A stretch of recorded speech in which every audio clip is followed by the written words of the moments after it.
I knew what had actually gone on in that execution chamber, and it was quite an eerie place to pass. And as I say, when I went back to Berlin again and saw that it had actually demolished this place, I thought that's the end of an era. To me, it was quite sad to see it go.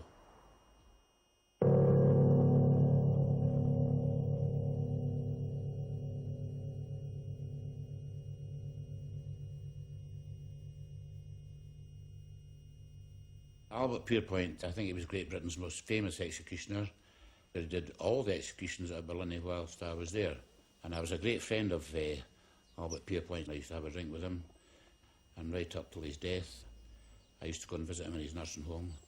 And some of the papers said he was obsessed with knots, which I don't believe for 1 minute, because Albert Pierpoint was compos mentis right up till he died. A nicer man I couldn't wish to meet. Well, I started as a prison officer in the Berlin prison in November 1951. I think I was the youngest officer to join the service, actually. And I joined as a discipline officer, which means that you open up prisoners, locking them up, taking them out for exercise, dealing with their necessary things that they want, like visits, passes. And if they want a toothbrush, you got it for them.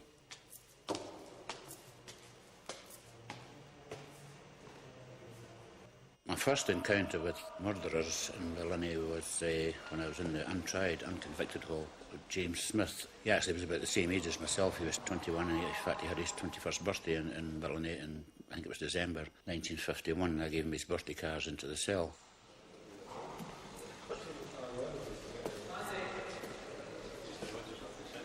This is the condemned cell in the Berlin prison, where the condemned prisoner would be kept approximately 3 to 6 weeks prior to his execution. And he'd be guarded 24 hours a day by prison officers in 3 shifts. Prisoners under a serious sentence for murder were not allowed to keep any of their bedding or anything in their cell during the day. George Francis Shaw, an Irish fella, big fella, he was making his bed up outside the door. This particular officer come up the back of Shaw and put his hands round the back of Shaw's neck and said, "I wonder what size of rope you'll take, Shaw." Quite jovial and jocular, you know. And Shaw turned and said, "Oh, I don't know, Mr. McKean." He says, "I'd probably take a size 18. What do you think?" Sure enough, he took a size 18, all right, on a rope. If the prisoner wanted to go to the toilet, it was adjacent, in the adjacent cell next door here. And if the prisoner had to go to the toilet, the whole cell block would be locked up, because there was nobody allowed to see the condemned prisoner. The prisoner would spend all his time in here, and during the day, the prison officers that were guarding him would take him on the outside of the block for his morning exercise and his afternoon exercise. An interesting thing that happened was a prisoner under sentence of death. He actually married in the condemned cell, and the wedding took place, and his sentence was commuted to life imprisonment, which he served. He did his first life sentence, and he was released, actually on release only 3 weeks when he committed murder again, and he was under sentence of death for a second time. And his sentence was again commuted to life imprisonment. And he's actually still in prison today. He's Scotland's longest serving murderer. He's Donald Ferguson Forbes, and he's actually still in prison today.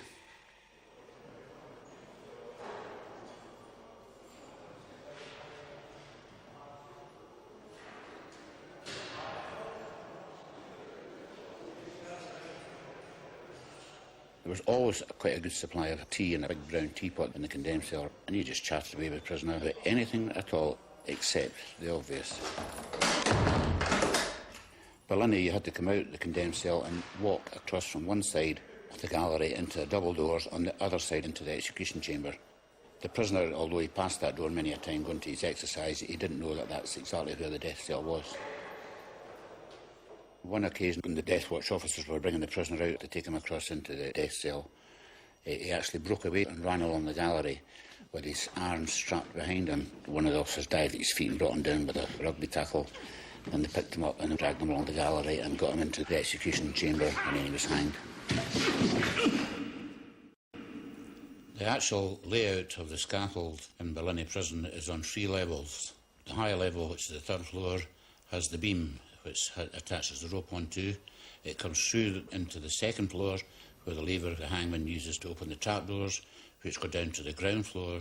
After the body has been taken down, is laid on the post-mortem slab.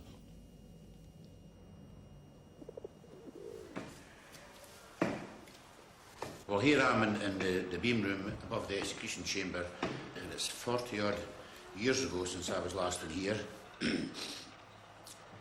And looking at back again brings back some memories. Harry Allen and Jock Stewart, the Edinburgh hangman, did the last execution on this beam on the 22nd of December 1960.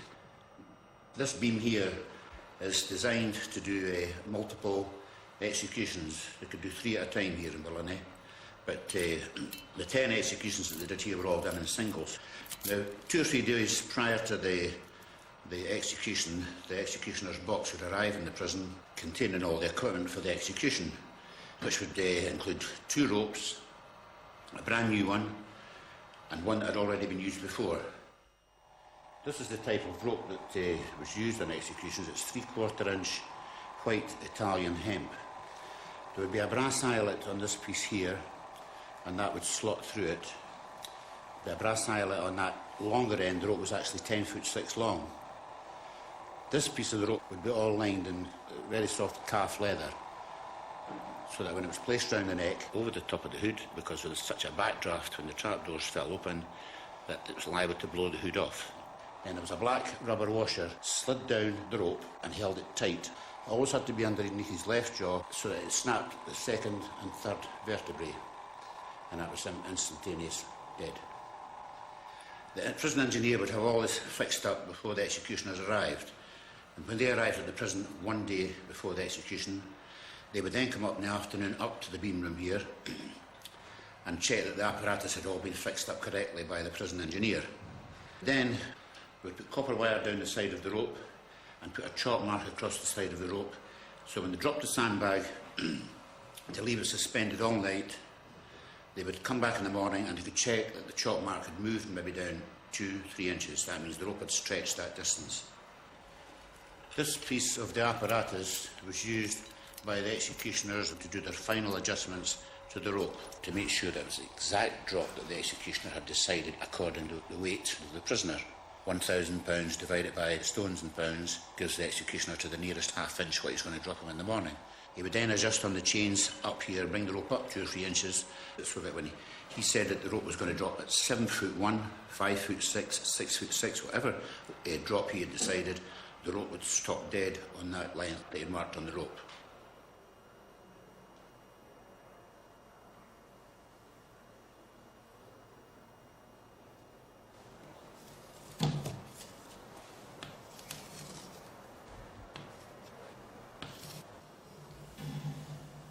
The executioners would mark a T mark across the centre of the trapdoor, so that when the trapdoors opened, he'd be dead centre and go straight down through the middle. There's a sandpit. The purpose of that was to catch any body fluids or excrement from the prisoner after he'd been hanged. The 2 prison officers would step onto these safety planks on either side of the prisoner just to steady him, and the prison officers would look up and get hold of their own safety strap to stop them falling through the trapdoors. By this time, the executioner had the hood on, then the rope, and the assistant was doing the feet. Then the executioner stepped backwards and made sure that the trapdoors were clear, and then threw the lever, and that was it all over.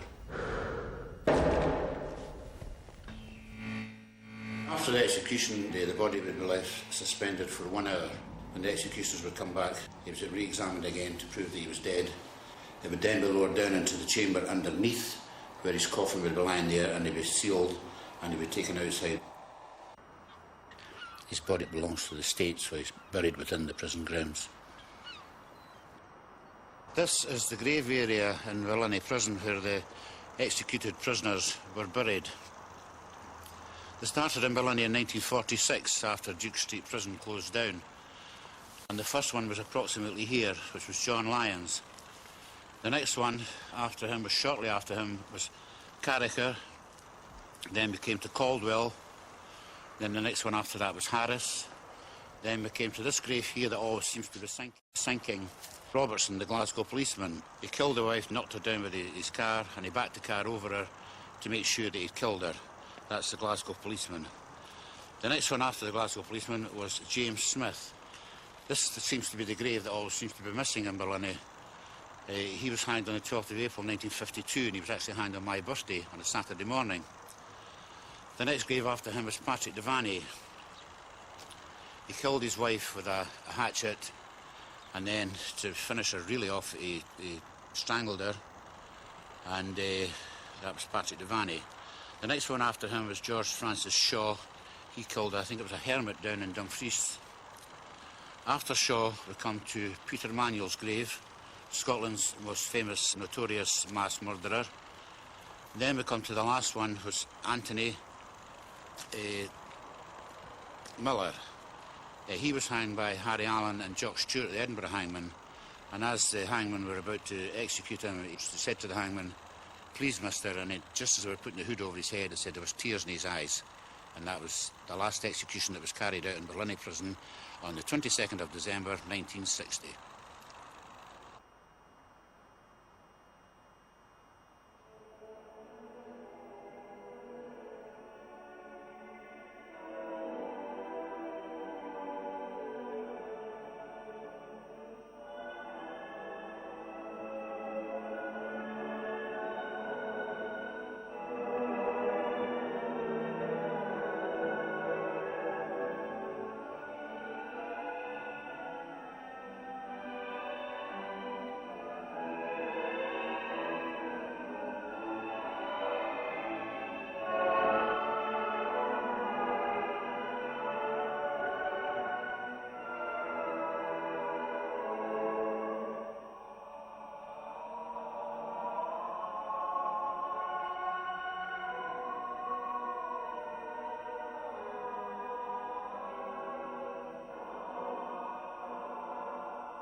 They'd taken the trapdoors away, the post-mortem slab, they'd taken the beam away from the top floors where the rope was attached to. It was quite emotional to actually see that had gone, and there was just nothing left there whatsoever. It was like taking the Scott Monument from Princess Street. It really upset me. I thought, well, here's a piece of history that they've actually taken away from the prison and demolished it, and it can never, ever be rebuilt again. I was quite amazed to see all the graves open. I used to take the ashes from the boiler house and fill these graves in to keep them level, never dreaming that I would ever see them opened again.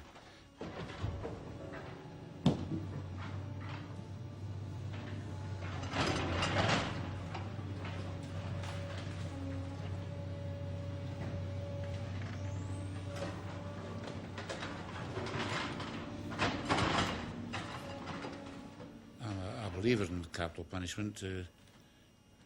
You've got to get rid of these evil people that are going about, and I know that there's possibility that there have been mistakes made, but if you are 100% sure, hang them. I have a letter from the Home Office saying that if I still wish to remain on the list of executioners, to fill in the appropriate form, which I did, and I sent back to the Home Office. My name has been on the list for the last 40-odd years. I've made 3 applications to become an executioner. So as far as I know, I'm still on the list of a person willing to train as an executioner.